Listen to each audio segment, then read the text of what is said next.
Well, good evening, internets. It's me, DP Knudten, for another edition of Bookward Bound, my 301-day journey from I should really do this to done. And what is that done? That done is the creation of a brand new book called NONFICTION BRAND, Discover, Craft, and Communicate the Completely True, Completely You brand you already are. And I'm creating that book live in front of your very eyes every single night, as I have been doing for the past, I think, 216 days. That's right, since March 5th, Friday, March 5th of 2020, I've been coming down here after hours to work on this book in one form or another. So some nights I write, some nights I edit, some nights I design, some nights I do a little mind mapping and outlining.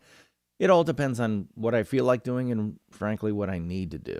And it all happens because I made that promise to you and to myself to actually move this book forward in a significant way every single night so that I can upload press-ready PDF files on January 1st of 2021 so that I can have a new book to market myself with, to build my personal brand with throughout the year 2021. So that's what I'm doing right now, right here, right in front of you. And so what am I going to do tonight? You know what? I don't really have a plan other than to take you on over to Scrivener, the application that I'm using to actually write this book. And you can see it right here.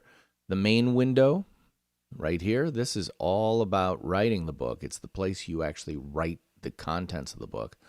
But over here in the side pane, you can see the various sections and chapters of the book, and you can also notice some color coding there. The blue or the green means it's all done, all proofed and edited and all ready to go. The blue ones have been written but not final proofed. The yellow ones have been written a little bit but still need some work. And the red ones are the scariest ones for me because, boom, that's what they look like. I know I want to write something about it, but it is, in fact, empty. So I got to pay some attention to the red stuff. And part of that is going to be looking at some of the people I want to talk to or have talked to in the past. And one of them is right here, Richard Moore, The Power of Consistency. Now, Richard is someone I've had on the podcast before, and I think I want to try to ask him to come on again. But I do have existing podcast episodes that he was, in fact, involved with, and I can actually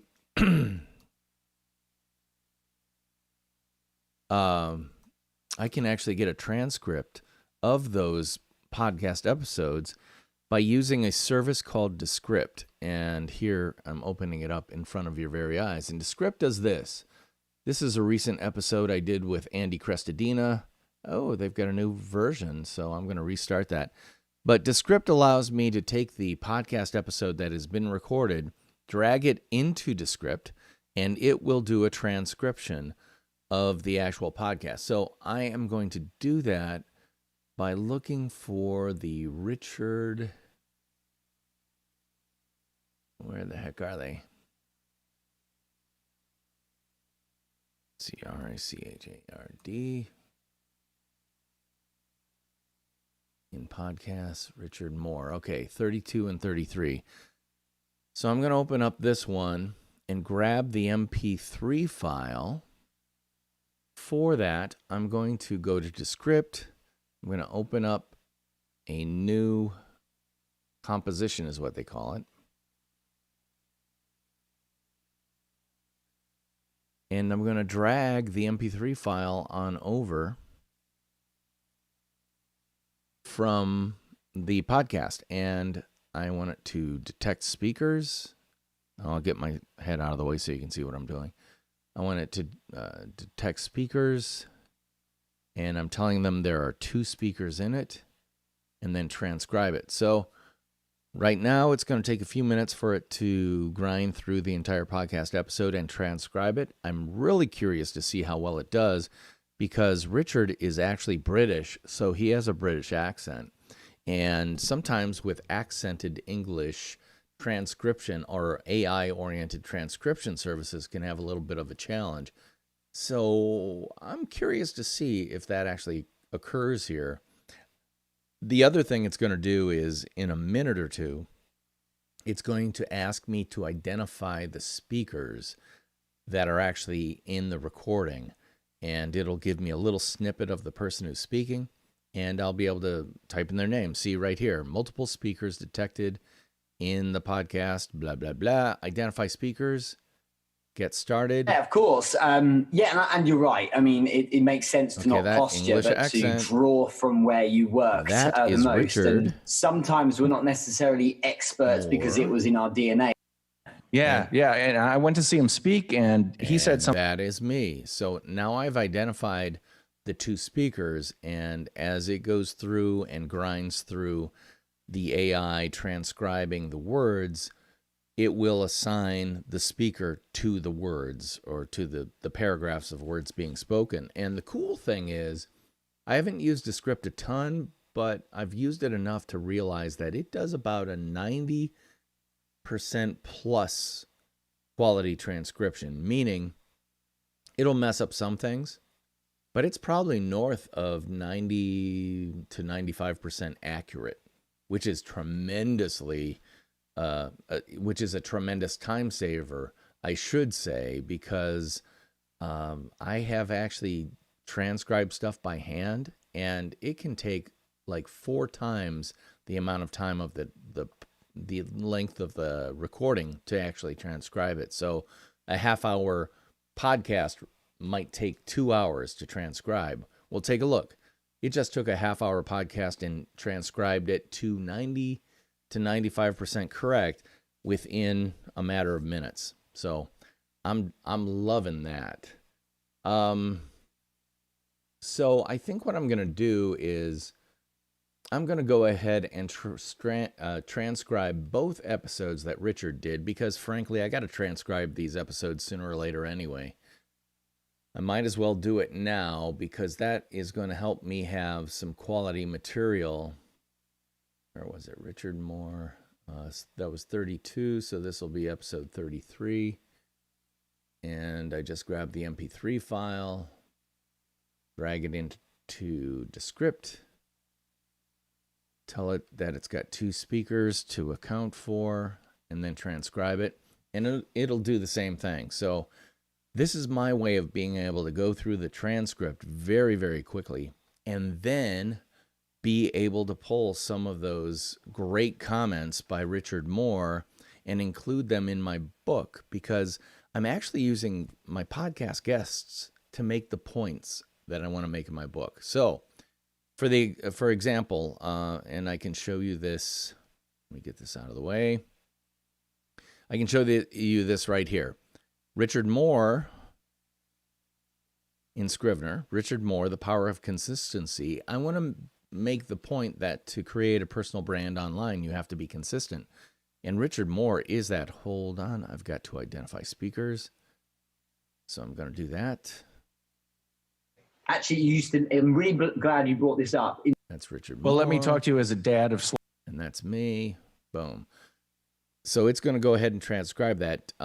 Anyway, between those 2 episodes with Richard Moore, I know that I've got him talking about why he consistently does his Monday morning live streams, first on Facebook, now on Facebook and LinkedIn and other platforms undoubtedly, about why he does it and how he does it, especially to build his brand. So I've already got now some great commentary from him that I just need to read through and look for great comments, or a big comment that I can pull from him. So I'm going to start with the first one and just skip all my blah blah parts. Yeah, you're a fan of it, so tell me. Oh yeah, deep guitar sounds familiar. Yeah, 500 quid, totally get it.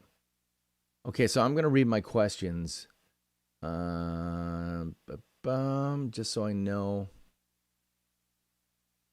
Inner check. I'm talking to people who are consistently bringing. So here's an example. I'm talking with people who are consistently bringing high quality content. This is one of the mistakes it makes. It doesn't know where a sentence ends and a new one begins. Consistently bringing high quality content. Yeah, it makes sense. Going to semesters, I didn't get PhD, weirdly. A thing called the internet. Blah, blah, blah. I had no time. So entrepreneur lives. Okay, doesn't really talk about it. Consistency.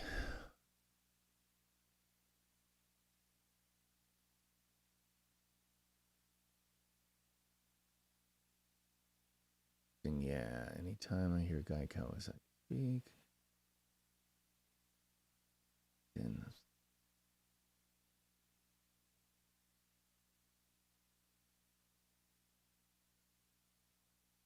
Actually, I feel that when you create, that's called cloud. So, you know, so. Dun, dun. Nope, nope, nope.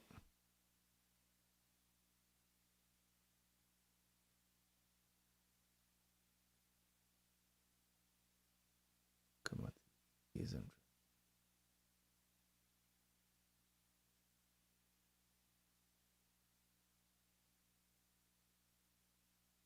business.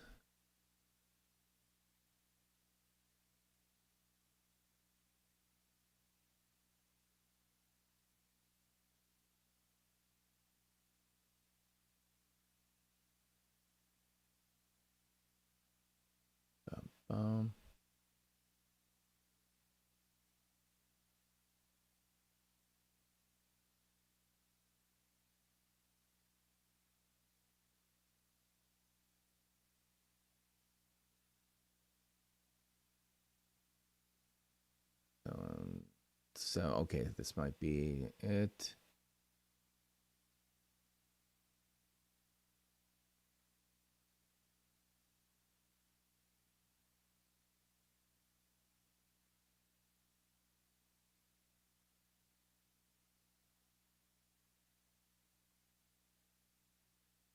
Thing I was talking about.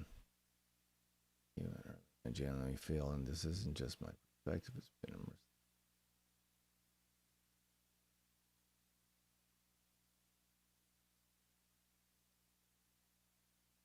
Practitioner.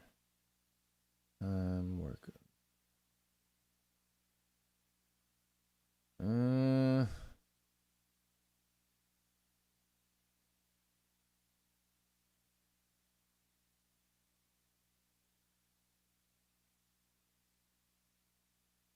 Senior, and if you remove, I'm gonna try.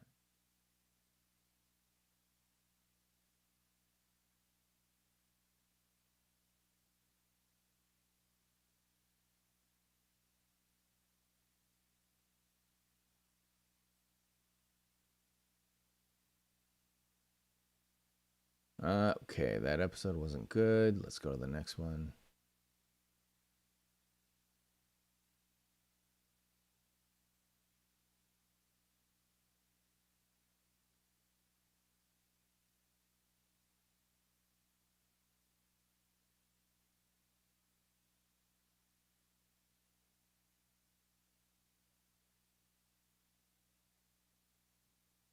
Okay, so let's see.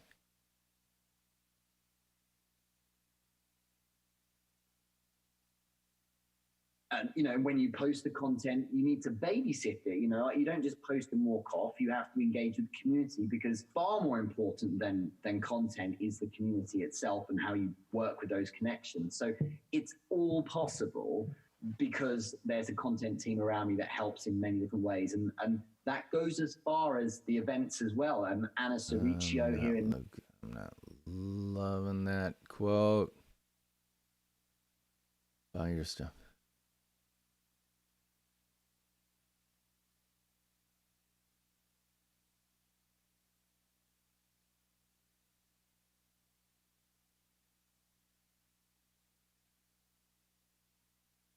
All right, this might be good. see. Right? It's that all of the I can correct the text. wannabes that chase being a millionaire have as their idols the Reid Hoffmans, the Gary Vaynerchuks, the Elon Musks, and the Jeff.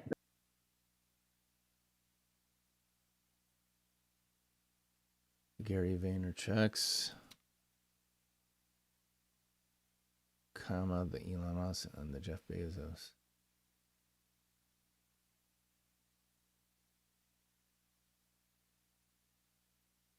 Hoffman's. The Gary Vaynerchuks, the Elon Musks, and the Jeff Bezos people, and not one single. I read so much. I read so many biographies. Even Warren Buffett never chased. Even Warren Buffett never chased money. Buffett never chased money. I'll say again, Warren Buffett never chased money. The amount of money he made was about keeping score. He did something he loved, which was the game of investing. He wasn't like, I'm going to be a millionaire, or the. That's what, comma. Let's do this. Let's go.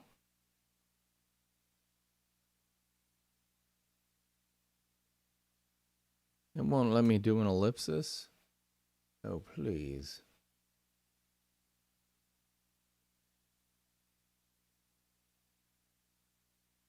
'80s equivalent of it, or whenever he was kind of really building. The reality is that if you change. Hold on. Money he made was about keeping score. He did something he loved, which was the game of investing. He wasn't like, I'm going to be a. That's what.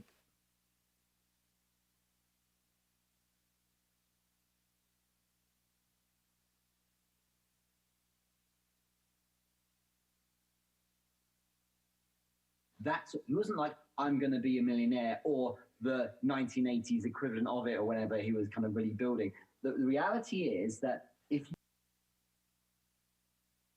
It was really building, period. Real. Building. The reality is that if you chase the money, it just doesn't work. And if it does work, then that's very rare. And for people who don't actually chase the money, Tim.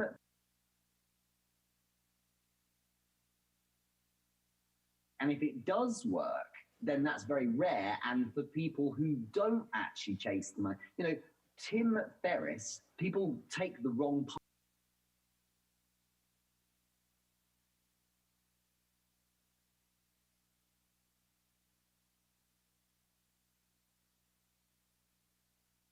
People take the wrong part of his book. You probably read it and you probably agree with me. If you read that book properly, this is a guy. There's no yen.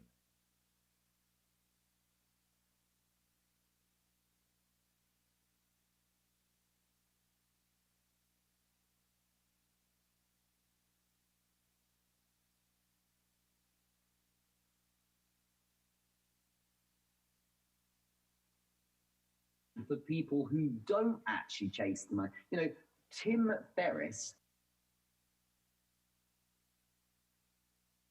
Chase the money.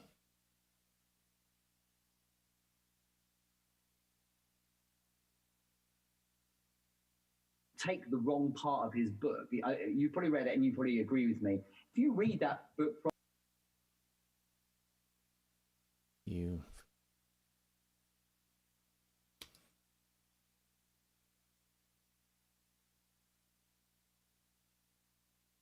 With.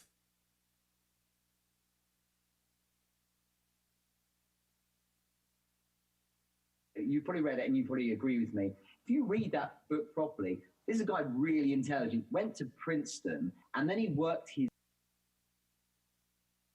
Went to Princeton. And then he worked his face off. And that book is about streamlining, automating, and outsourcing so that ultimately you can arrive at a point when you do perhaps. arrive at a point. At a point.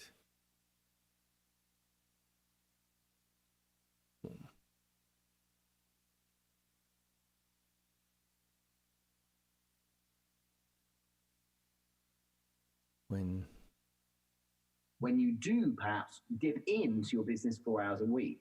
For instance, my Taekwondo academies took all my time to start with. Then they were just the hours a week when I showed up to teach. So they were like a 6-hour work.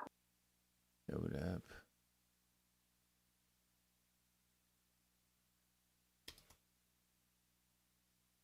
To teach. So they were like a 6-hour work week. But it doesn't just happen like that, does it? And absolutely, the holy grail is flexibility. Because it's, you know, it's funny. The holy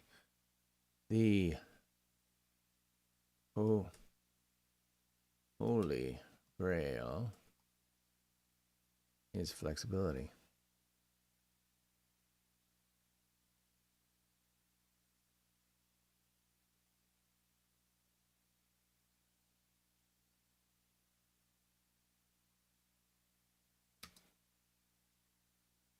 Absolutely, the holy grail is flexibility. Because it's, you know, it's funny because everyone says on a Monday morning, "Oh, Richard, you must be like burst out of the shop."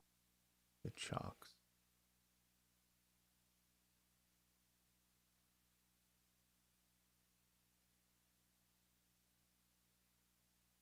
Because it's, you know, it's funny because everyone says on a Monday morning, "Oh, Richard, you must be like burst out of the shocks. You must be straight into working and non-stop." I'm like, no, my thing is on a Monday morning, I get up with my girls, we have breakfast together, then I take them to school and nursery because it's about.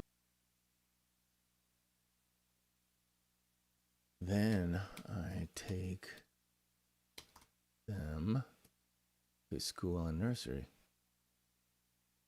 Take them to school and nursery because it's about designing things. And if I need to pivot, you know, and do something childcare or family or whatever, that's possible. And that's not showing off. That's just being intelligent about what your outcome needs to be. The irony of it all is that, of course, you end up, by doing things you love, you end up leaning into it so much, to quote Sheryl Sandberg, and you end up in a great place where you actually make more money than you ever did anyway, because that's always going to be a byproduct of something you enjoy doing. Well, let me talk to you as a dad. All right, so I can grab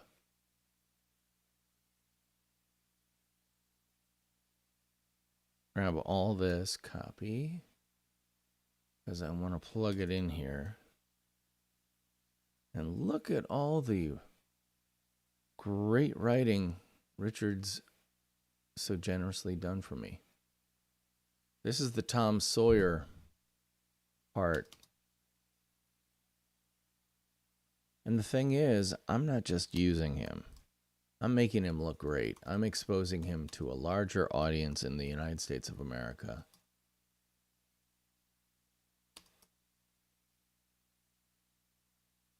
Brand, podcast,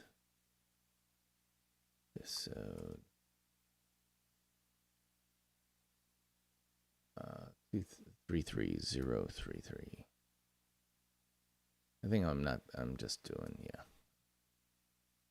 it that way. All right, so that's a good quote. It's not exactly what I was looking for, but it's a good place to start. So I'm going to give this a yellow flag, which means I've started writing in it, but I'm by no means done. And I want to see if there's a better quote in here from him. Let's be honest,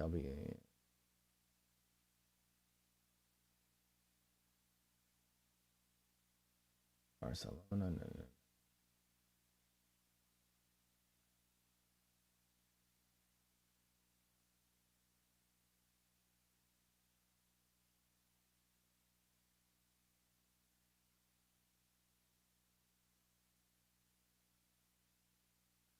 No.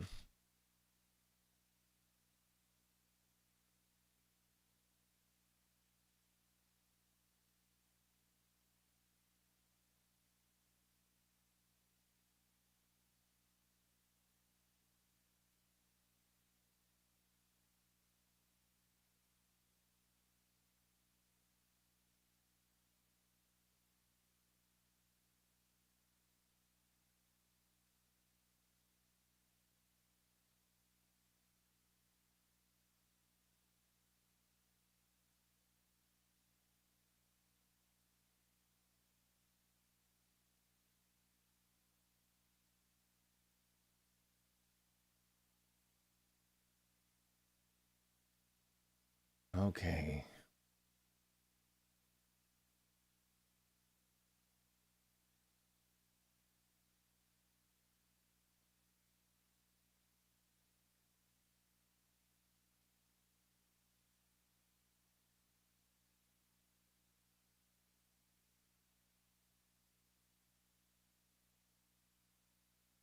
Quantity.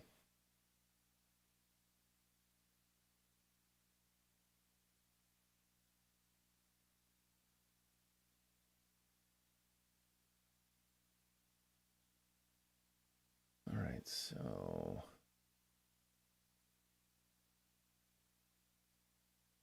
I think this is going to be a good section too. Actually, Houston, I'm really glad you brought this up. In 2015, I led. Period.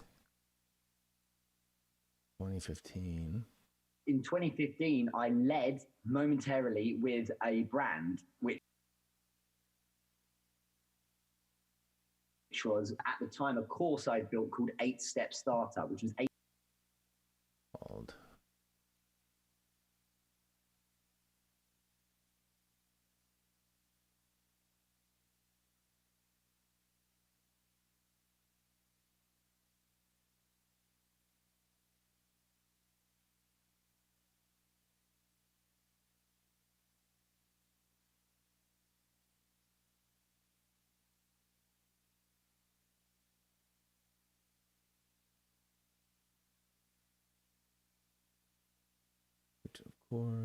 course I'd built called 8-Step Startup, which was 8 themes, 73 lesson video, how to build a business. And I led with that. And it was like a footnote by.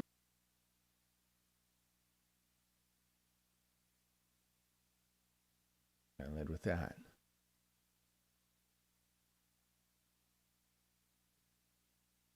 And I led with that. And it was like a footnote by Richard Moore. Big mistake. Because what happened was I was building a brand.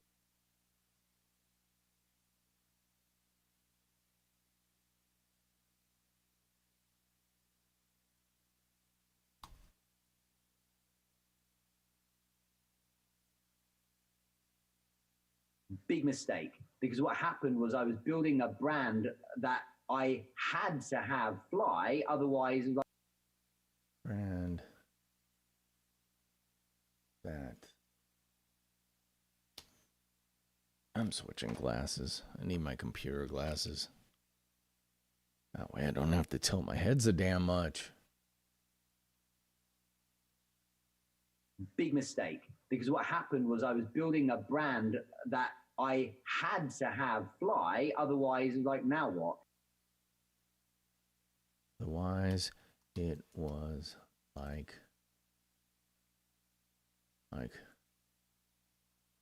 now what?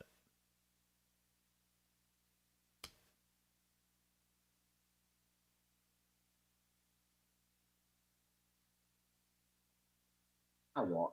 By building a brand around myself, I am the hub and I take me with me forever. And so if I build a good personal brand, I can bolt new products to it.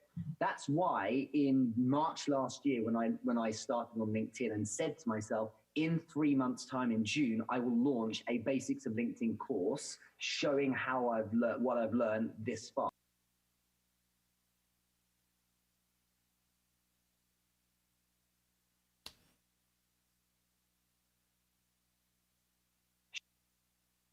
Showing how I've learned what I've learned this.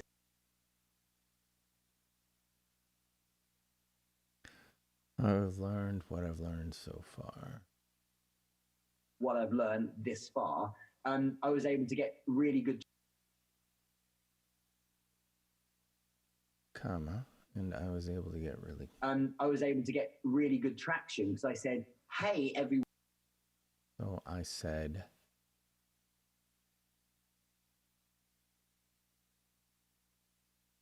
Hey everyone that knows me. Here's a product that I bolted on.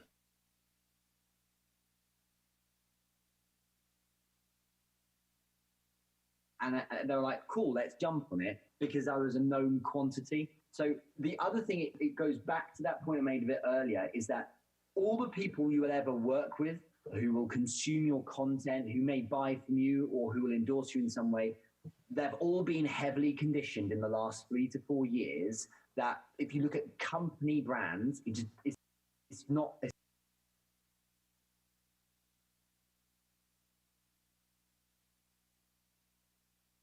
that if you look at company brands, it's misfiring.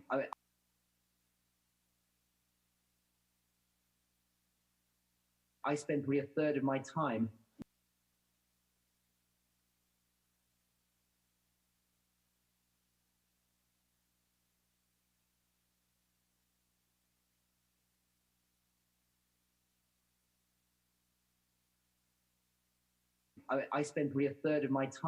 with corporates showing them how to get the content game correct on Showing them how to get the content game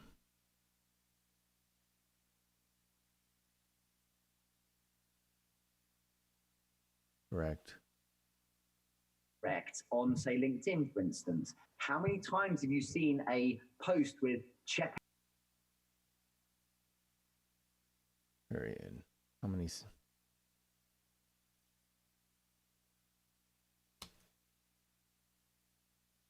Post with check out our latest article, and there's no face, there's a logo, and it's like, who am I speaking to here?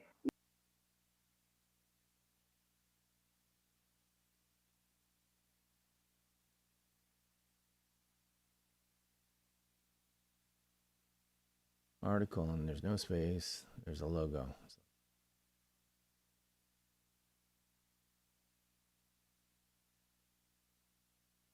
And there's no face, there's a logo, and it's like, who am I speaking to here? It's 2019, and the reality is that consumers and people, when they consume content, in my opinion, they want it to be from an authentic, in the way we've described, person, because that mouthpiece, in the way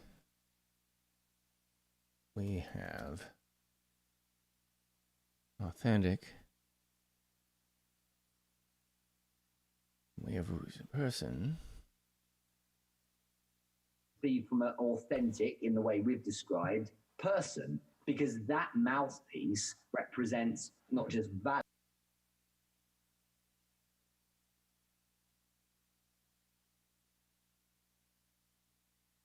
Mouthpiece represents not just value, because you can get value from a business, but it represents clarity, it represents human, and therefore it represents trust. And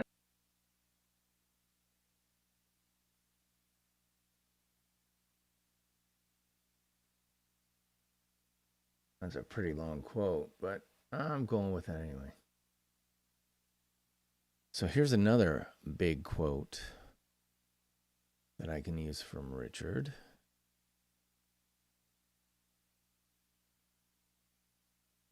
And again, I may not use all of it, but I've got it and it's in here.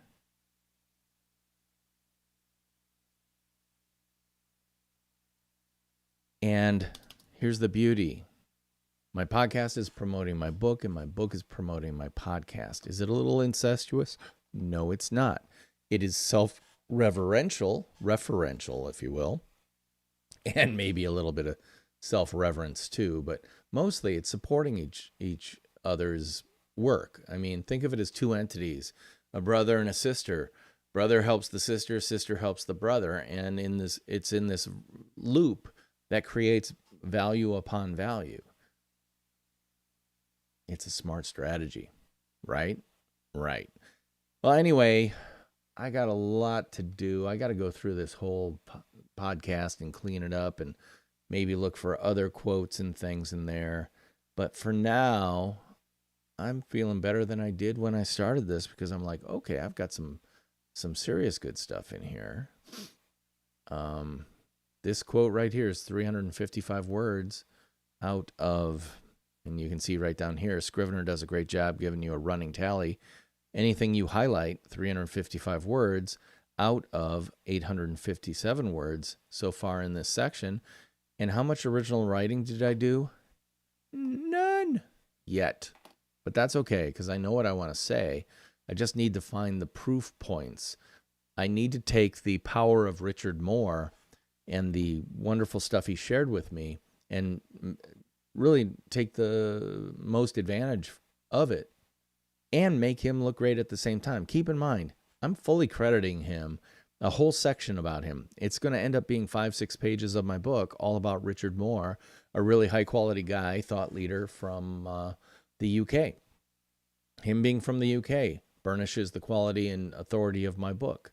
Him being in my book in the United States of America burnishes his authority and quality in the UK. It's a win-win proposition, and frankly, I wouldn't be doing it if I didn't think he was a tremendously valuable resource to share, because that's what I do with my podcast. I try to make it as good as I possibly can by getting the best people on it, and Richard Moore is one of those people. So there.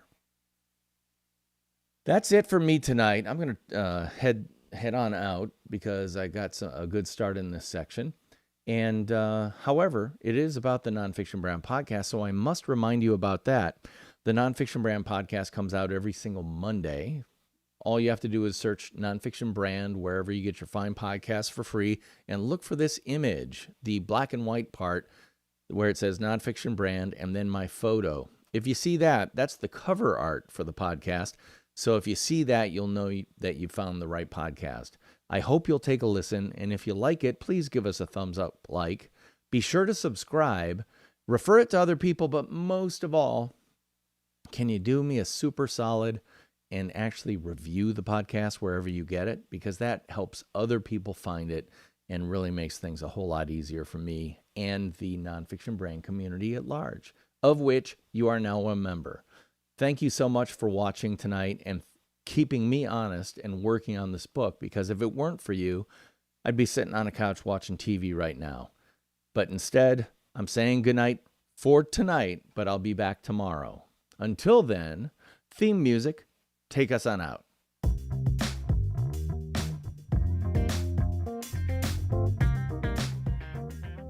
I'll see you tomorrow. Bye-bye.